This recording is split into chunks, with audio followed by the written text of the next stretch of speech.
Hello, YouTube, and welcome to a very special episode today. At the end of our last D&D session, two of my players got into a pretty long discussion about the topic of Wizards of the Coast adventures, and how one of my players feels like you might as well just murder everything because there really isn't any moral repercussions and it just makes things easier. And my other player didn't feel that way. They had a really long discussion about it that I enjoyed listening to and throwing my 2 cents in occasionally.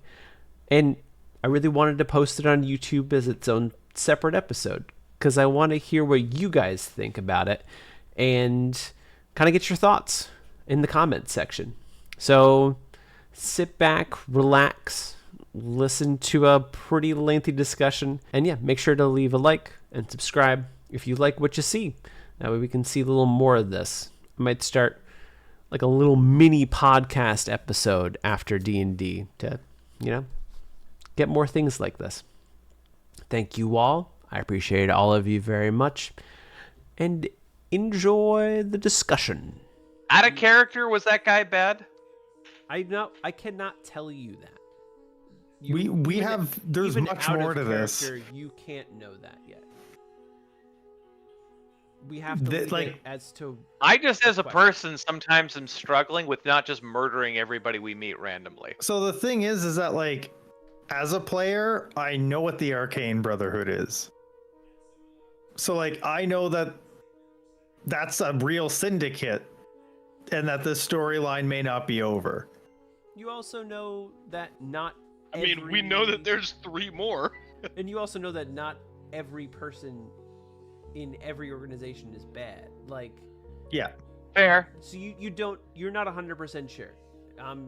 It just feels like in Dungeons and Dragons that if you kill every single person you meet randomly that's not in a city, that you will be right 95% of the time. You didn't kill the druid that was on the road that one time, and that seems fine. I just completed a run of Baldur's Gate 3 where we did that, and it was the easiest way to play the game. Yeah. Having run some Wizards campaigns in the past, I will tell you there are portions in the book that say the only way to get this person to say this is with Charm Person. So you could crit your insight check, and he could still not tell you. Yeah, that's only reaffirming that maybe we should just kill everybody 95% of the time, because I'm not going to. Charm also, Person comes at a risk, like a huge risk. As of right now, Beldora seems to be a legit person. So, if you until she's not, you don't know. Well, the thing it doesn't negate my argument because I said that random people outside of cities. I've only seen Beldora in town. So, here's the thing. You lose nothing by starting to talk, unless you wanted to surprise. And, it doesn't make sense to always surprise. So, I don't know. When you walk up and talk, it always seems like we've gotten worse. Hence the Yetis that almost slaughtered us. Look how much information I was able to drag out of this guy before popping him. And to my detriment, when I tried to do the right thing, the wolves just lured us into a trap. Yeah. So you're talking about animals and beasts that we've tried to talk to being a bad idea. People you generally want to talk to before engaging in combat. They were specifically lore-referenced beings that could speak. Yeah, but they're also still a beast. Humanoids you generally want to try to talk to before you attack, unless you're on a hit mission. It depends on what year the book was written. I think the earlier the book was written, the more likely they're evil. Yeah, but go back to Black Sun. So all of the lore in most wizard campaigns come from talking to things you have to kill. So you end up missing out on most of the campaign in almost every aspect if you don't talk to people you intend to kill. Alright, so talk while approaching slowly with a knife drawn. Also the same thing in Baldur's Gate. By doing that full kill run, dozens of hours were missed of story and lore. But you got to the right ending. That is, well, Well, like, here's the thing. It speaks to your No character's comment. alignment, right? Like, the end result is always... No, you're don't get me gonna- wrong. I'm still playing a good character. I will. No, but the I fact will that you're a always- good character means I you'll will talk to always- them. I will always stick to the role play. I, as a player, am frustrated. Jensen has no idea that he should just murder everybody. I, as a player, find it frustrating. Jensen like- still is going to talk and find the good in people. I am going to sit here and smash my head against my desk because we could have gotten through this just as productively if when I just kicked the door open and just murdered him right on the spot. We wouldn't have learned But- anything. We could have pick the amulet up off of his body. Yeah, He's but then making we a very wouldn't compelling know. argument. Then we wouldn't know about the Arcane Brotherhood, which could come back to kill us later if we don't stop them It now. wouldn't Like, matter that's a because real if we thing. met them randomly, I'd murder them when we found them. So here's the problem with that. When you murder someone in an organization, they generally come and find you. Then you But we murder murdered more. them in an organization anyway, having So- talked to them. So we got to the same thing faster. No, but That's why They're dead. Boo We suits did in the it. witness protection checked. they're program. so We much chatted stronger with than them. us that you can't even imagine. They're not going to send another like simulacrum that has less than half Your the health of the argument original dude. Your argument They're gonna doesn't send a matter big because guy. I talked to him, I double insect sight checked him, I killed the thing, I agreed to do what we did. We still killed him, so we're still having a syndicate against us. All of the things you're arguing for, we did, and we Right. still murdered him, I and will they're say- still against us. Had you not Still talked to him though, don't you wouldn't know. know any of that, and you just get surprised and killed. You also still don't know whether he was bad or good. We'll still get surprised and killed. We only know the three, and again, given the logic I'm talking about, when we interact with those three, we're still just gonna kill him. Yeah, but now we know who they are and why we're killing them, which is I like I I don't I think understand why I would want to play D&D if I didn't have to find that out.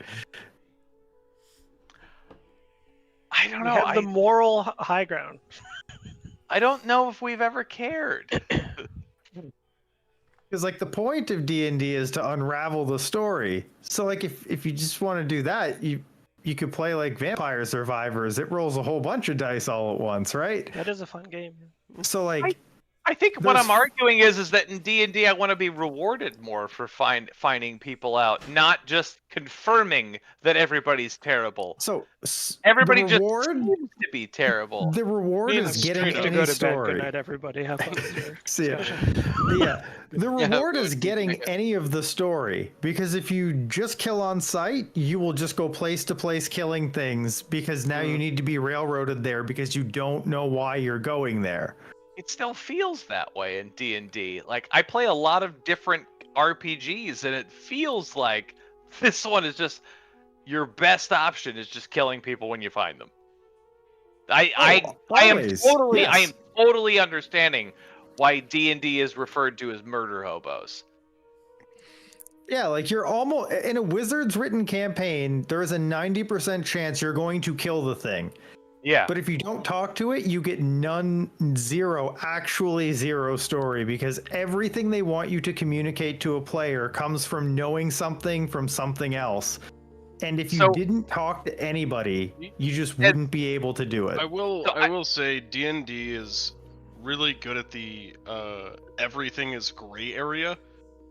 I don't think campaign- it is. Like everything is maybe. You could maybe kill stuff and maybe help them by accident. Like we could have just helped this dude. He could have ran back to Luskin and told them how wonderful we were, and they could have maybe helped us, but probably not. I've just Or they been could playing help us for pencil and their own paper benefit. RPGs since I was like 12. Well, literally, to be fair, like you didn't have to kill him, and you don't know if something good would have happened from just talking to him.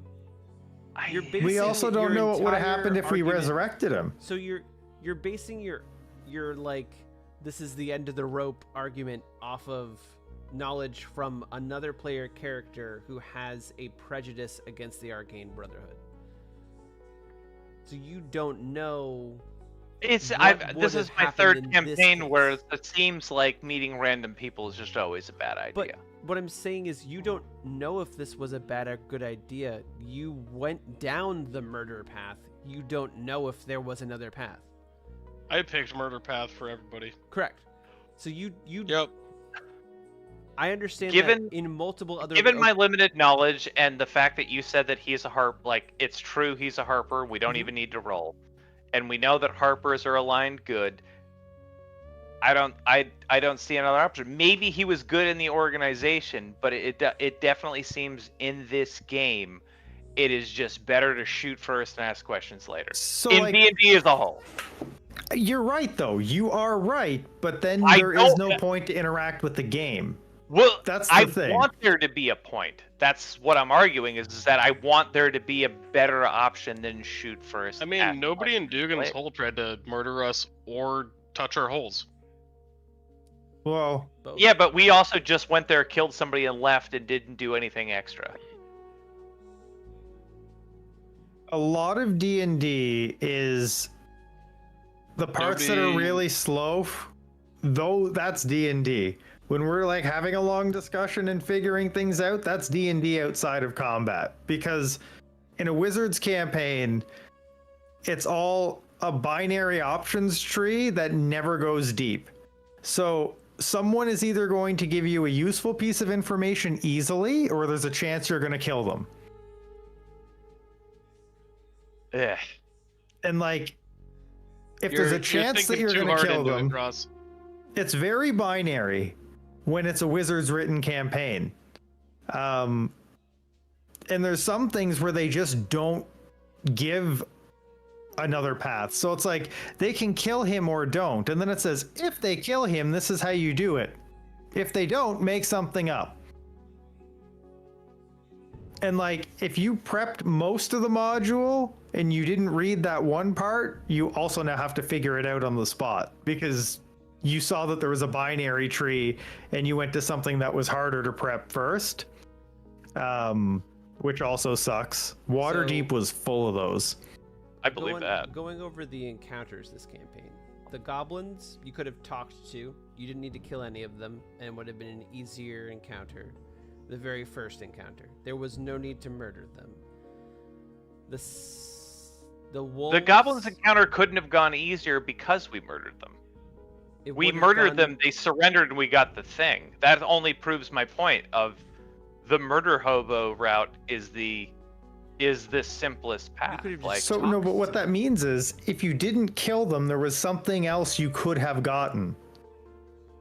Like, would we have there gotten was any- benefits from not killing them. Yes.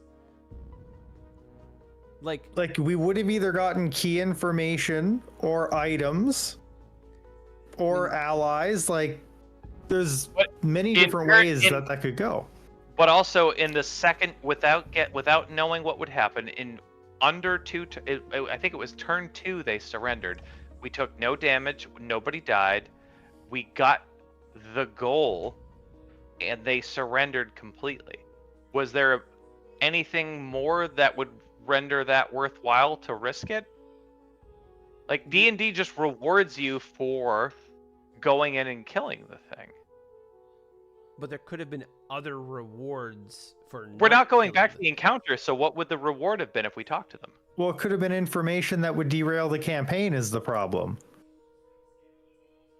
Yeah. And it also could be something that helps you out later. I mean, there's still a good chunk left. There's also a left in this chance that we campaign. could still get that thing through another means. So like there's a whole like D&D will sometimes set up 5 different paths to get to the same information across several chapters.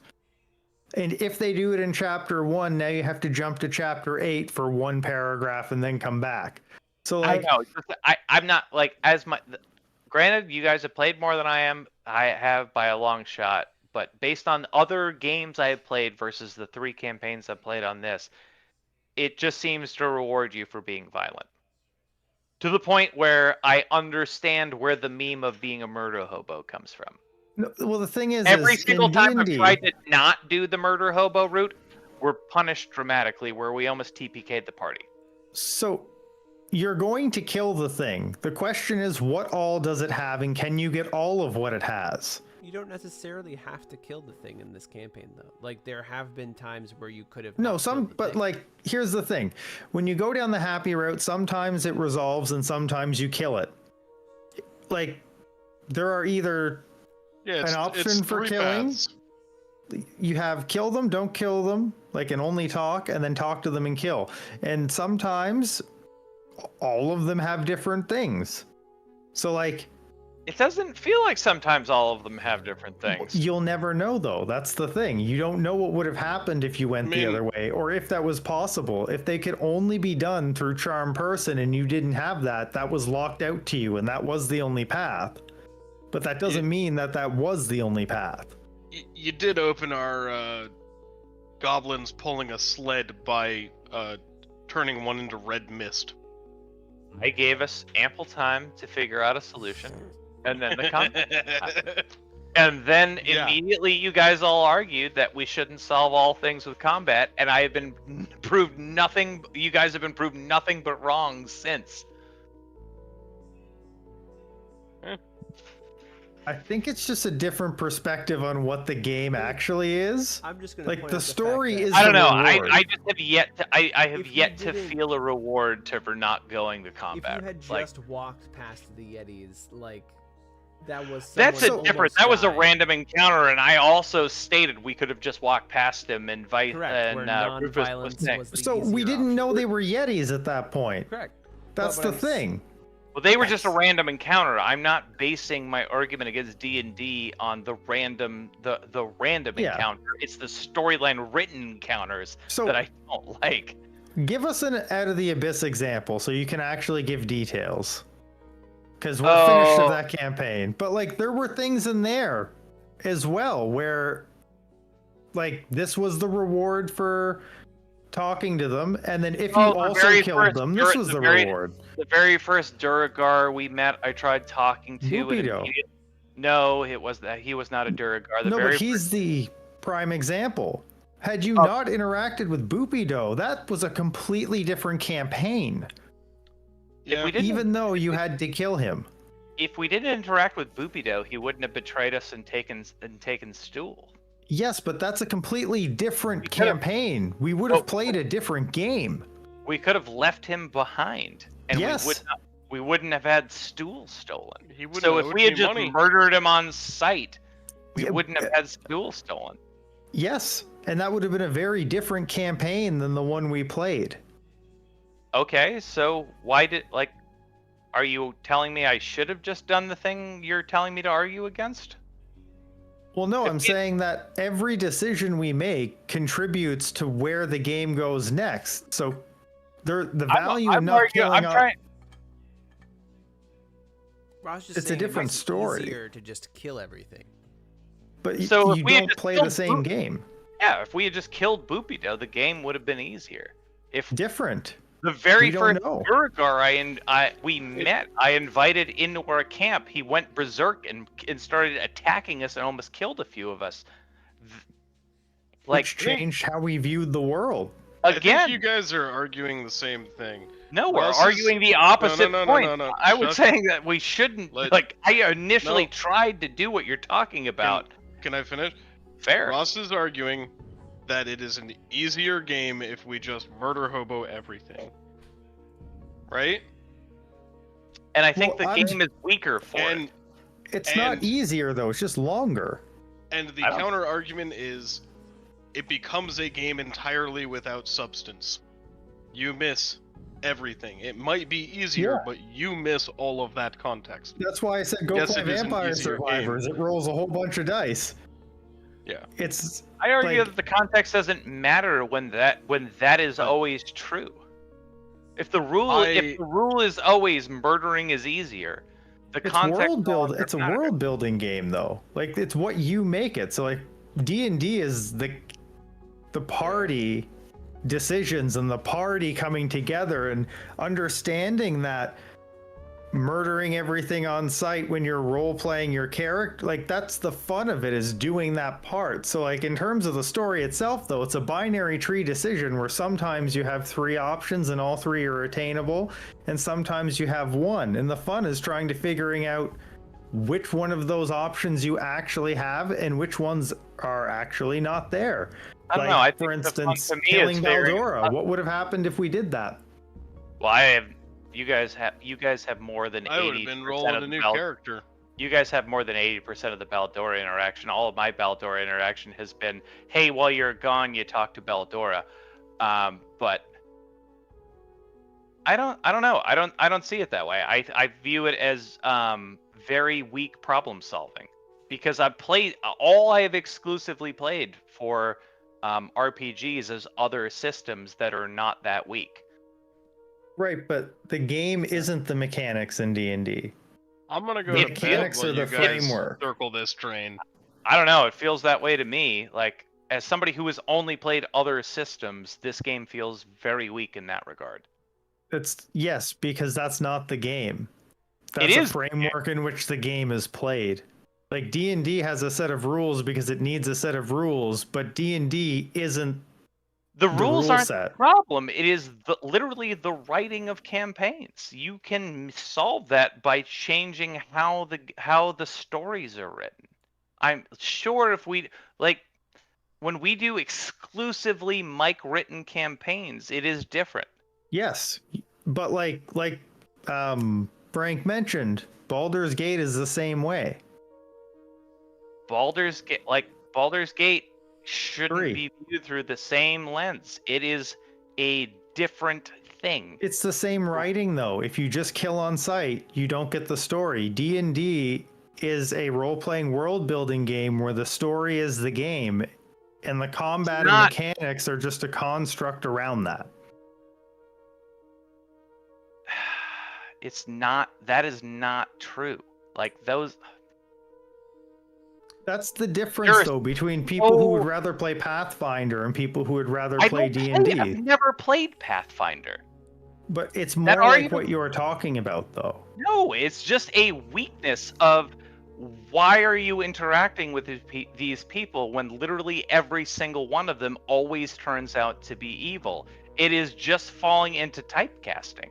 It is just generally poor writing and poor problem solving. Again, when Mike makes custom campaigns, it's not nearly as binary. People are more open to decisions and think it's more puzzles, it's more problem solving, it is more dynamic. But when we fall to just Wizards of the Coast stuff, if somebody randomly shows up outside of town, you should just kill them. Probability states you should just murder them because they're evil. They probably are evil. You're only wrong 5% of the time. That's Correct, bad writing. That's bad writing. That is a bad setting. It is. That's how they write all their campaigns. And if you too don't hard to do play. that, you won't get the story. No, that's awful. That is an awful way to play. That is an awful way to be involved in the world. Why would you ever choose to give anybody the benefit of the doubt if 95% of the time they're going to stab you in the back? That's awful. Can I just That's say, why everybody's skeptical. No, it's for saying that I write better campaigns than the Wizards. You do. Your puzzles and the way that you solve problems and the way that you leave us open to do things, and when we make changes, you flow with them, is better than this. Every single time I try to investigate and learn about people in the written campaign, we are negatively rewarded every single time. It's bad. You should really buy a campaign and read it. Why would I pay money to be frustrated? No. Because it's like buying a book you don't like. It's like you have got to read them to understand how bad they are. The experience we get is much better than they're written. I would just believe you. Like I said, I've only come from other RPG systems where, like, if you're interacting with somebody, there's an infinite number of possibilities. It's not, how is he going to fuck you later? You're also not playing with an extensive lore that's going to carry over through multiple books. So, like, the amount of wiggle room you have to deviate from things isn't that high. Because general knowledge of the realm. None of the lore that we are ever going to do, I mean, granted, they're not official campaigns, but none of the lore that we're ever going to do is going to be included in the next game unless Mike chooses for it to be. Correct, but Wizards of the Coast has to write as if you will, because it has to have cohesion with the rest of the stories and splat books and all the different expansions they release. All have to have cohesion. I think that's a cop-out that we can rule out by the fact that they're getting money. I also will say that I don't disagree with Ross with some of the earlier stuff, but this is not a good encounter to base this frustration off of. Other stuff, sure, but this... I'm not going to change how I roleplay. It's just Well, no, I'm just saying like this encounter isn't one that really goes along with the process of you should just kill everything. There are other ones in this campaign, sure, and in other Wizards campaigns, yes, I get that. So I get the frustration. But this is a secret mission. One that I would base that off of. Other ones, go for it. So but this one I would defend because I have knowledge of potential other things that could have happened. Like, from what I know, like, of not knowing the actual answer, is that this is a special mission we got because Ralgar chose to be a Harper. Well, that was his secret. It was a secret. I know, this is because of that and no other reason. So any information we could extract from him is treasure for later that we would not have gotten in any other way if this encounter hadn't happened. Throw the lore thing out. I'm just saying in general, murdering him wasn't necessarily the easiest path in this one. I'm not even talking about the fact that you wouldn't get lore or all of that. I'm going down the whole prospect that you're saying murdering is always the easiest. This case, that is not necessarily true. I figure when we got to that room, we were going to get jumped by all four of them, which the CR would have made that a deadly encounter. And now we can go shoot them down one at a time. Like, even that. Honestly, we learn their names, which is a benefit. We didn't necessarily have to kill him, which he probably would have left, and that would have made it easier. But the reality is, if you play where when you meet people, you just kill them, other than when you're in towns, and it's very obvious. If we randomly encountered the other three people and just murdered them on sight, nothing has changed. Right. So in Curse of Strahd, the first people you meet are commoners hiding in the bushes, pointing crossbows at you, and they are just innocent people who are afraid of you. And if you kill them, the whole town rallies against you. Okay. So you've now made your life infinitely harder by doing that, because when you get caught in jail, you meet Strahd for the first time and he casts Fireball on you. There's like a 50% chance the party TPKs if you go that route. How often do you organically pick that? Well, if you fight the first option every time, that's what would happen to you. Because you would be level 1. I'm not asking 2. that. How many times have you physically played that where you just walked in and killed them? Playing how you play, do you normally just go and do that? I would make sure that somebody in the party has spoken to them. Not if always. That's an option. We've gone into combat a lot of times. You don't always make sure people have Not spoken. always, no. But every different way you do it makes a different campaign and story. When you played that campaign, as a player, did you do that? Did you just attack them? I was the DM in that campaign, and Did the your players players did do it? attack him. See, Yes. then what's the point? What's the point? They got kicked out of a town and attacked by the main villain, where they could have gotten help to actually kill him. And in that How campaign, many towns do we go to? How many towns do we regularly go to? Like, you always just assume people have the worst out for you, so you attack. Even the people even the random people in your example who don't think how I think, wound up just attacking him. So nothing changed. Either you logically choose to attack them or you should just attack them. So nothing changed. Well, no, if you didn't attack them, that never would have happened. Your players didn't, and they're not thinking the way that I'm portraying the thing. So even given your example, they would have done it. Yes, but by using your logic, that's the reason to always I'm not going to be a pacifist because 5% of the time it works out. It's way more than that, though. It's not. It's never Just because. So yeah, you'd have to read one of the books to know Why would how I often do it's that? there. Well, no, but what I'm saying is, you're saying it's not. I'm saying just because we didn't get it doesn't mean it wasn't there. Like, we're missing so much content. We're not though. Like that's still organically what they picked. They organically chose violence. This fucking game is written organically, so you just do that. It's terrible. It's so bad. It's linear. I don't want it to be. That's bad. Like, it's a book. There are a finite amount of options you can fit in 200 pages. Oh God, that's so bad. I'm so used to playing things that are so open. But like what games? Call of Cthulhu is so open. Okay. It's so terrible that you have to figure things out because you're gonna die. So, are you buying modules to run or running pre-mades? The fucking Call of Cthulhu campaigns, the campaign is free and the campaign books are paid for, unless you write your own custom. Okay, but are you guys running pre-written stories? Everyone that I've ever played is a pre-written story that costs money. Okay, so I would encourage you to read one of them and see how much was actually in the book. Oh my God, there's so much detail written in those books. They are insanely well written. It is shocking the level of detail that they include in those things. Okay, so how big are they? How long are the campaigns? Usually they're 100 to 200 pages, depending how long the campaigns are. They're granted they're not as long as Into the Abyss. They're usually something that lasts a couple of weekends.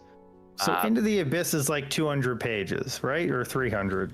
Oh God. Which is technically shorter because that game lasted way longer than anything I've played. But again, this just still bodes to the fact that the stuff that Mike has written, stuff that Mike has custom hosted, is so much better. 100%.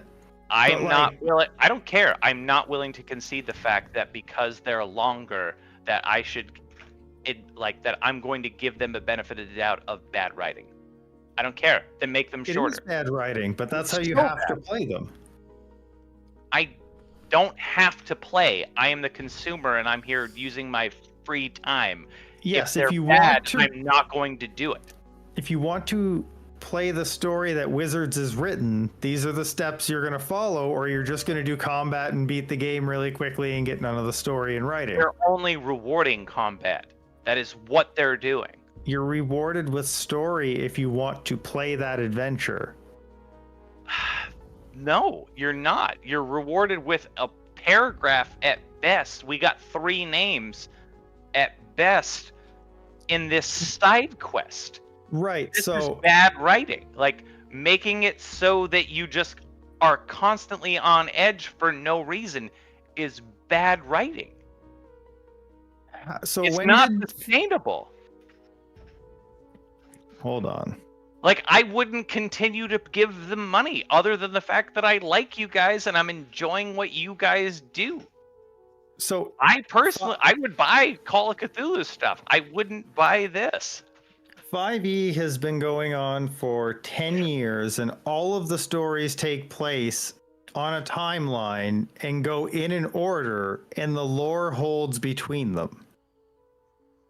I don't care. If it's not good, it doesn't matter. Right, so I enjoy this game because of all the other... Naruto. If I don't like it, I'm not going to give them money.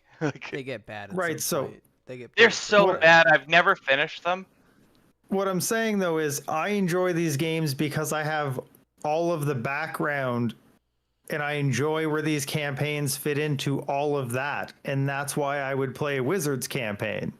I enjoy these campaigns because I'm playing with my friends and I enjoy a story. I don't care about the overarching world of Dungeons and Dragons. If the story becomes way too bad, I'm just going to stop playing. But you guys are fun to play with. So, I'm trying to think of an example from. So, Out of the Abyss is the name of the campaign. Into the Abyss is what I wrote. So, an example from Into the Abyss, like the first thing you came across with the barbarians and Gorgats. That was fun. I like those. So you're saying the big difference is you weren't inclined to murder, and there was a lot of moral gray. And it was, if you had failed to do the dungeon, then innocent lives could have been lost, kind of thing. Because the big thing was if the gas went out, the barbarians' village would have been decimated in an attempt When to in your resurrect- writing, Yeah, in your writing, you posed us with very difficult moral questions. right. Like All do the you just time, and those were close off- interesting. Like the big one Do you there do was the easy thing or the hard thing? Yeah. How was there is there an area to solve? There was no right answer. I enjoyed all of those. okay. So okay, I understand the crux of your argument. There's no sense of urgency. In the initial campaign, everybody we met was terrible. By Yeah. writing, they were all That's all the evil. Underdark. They definitely do that Yep. in the Yep. Underdark. And I will give that with a grain of salt. It's just the Underdark. It was an older writing. Everything down there is evil. If they're in the writing, they're just evil. Fair enough. There's no reason to be there. But there's no reason, therefore, to critical think, to have those conundrums, to guess why should we be doing X, Y, and Z? Who are we saving? Are there good people here? But when you write things, there is always a light in the darkness, and there's always a dark in the light. And I'm not saying that you're a perfect writer or a perfect host, but you make that part, and you have to make us think. But when Wizards of the Coast writes it, they're just like, this person is evil and moving on. Well, that's Or- because they're a person in lore that, like, if you've played the game for long enough, sometimes you can even go look up. So what from Ross is saying is that he would like a campaign where you don't have to Yeah, look up a bunch of past lore to be like correct. Yeah, Oh, they're I- different. What I'm saying is that Like, it anything should that just you have hosted, matter in the moment.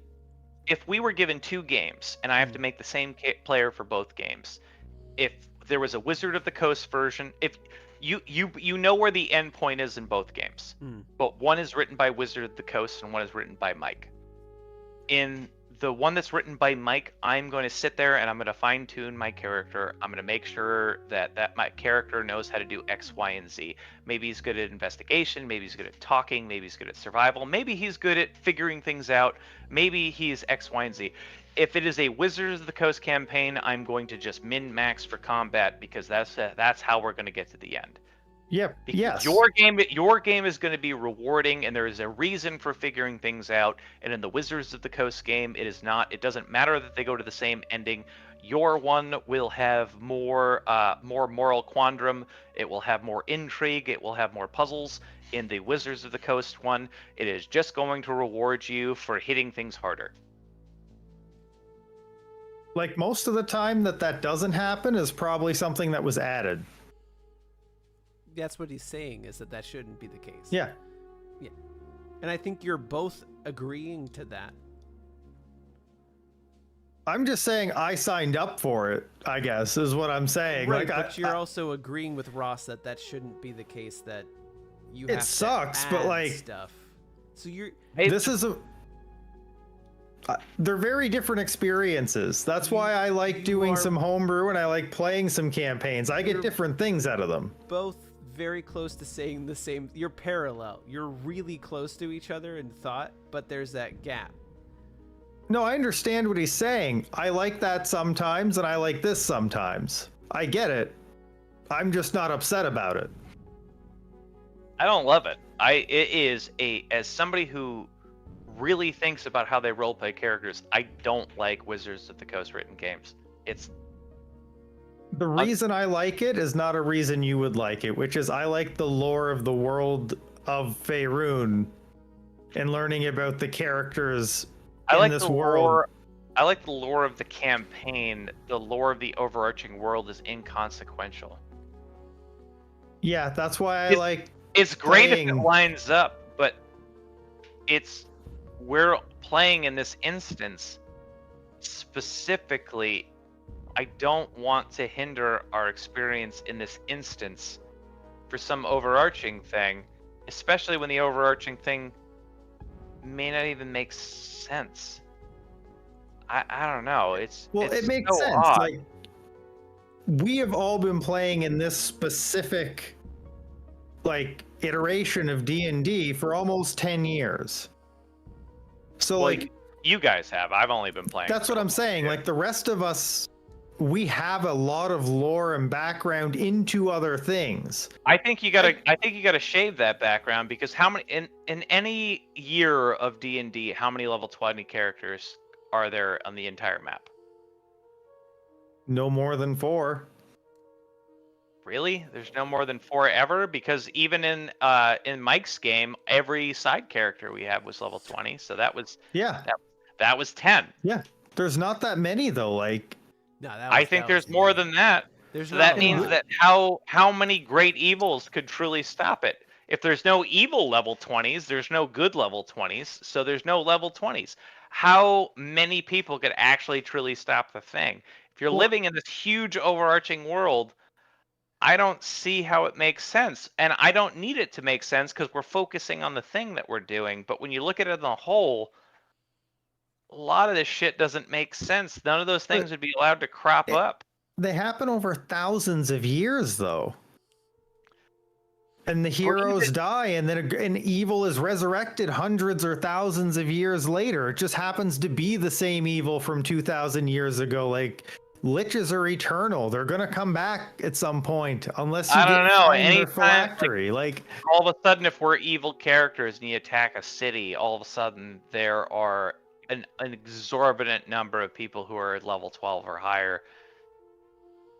But none of that really matters. It still boils down to the fact that, like, every time you meet somebody, if you're looking at a random splatter chart of what they could be, it still is a binary choice of are they good or are they evil, and the evil binary plot is larger than the good plot.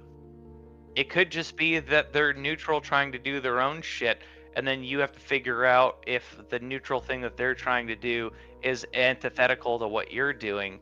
It's just lazy writing. it is lazy writing. Yes. It's lazy writing to get the lore of the world that's been going on for 10 years. No. If you're paying money for something, no.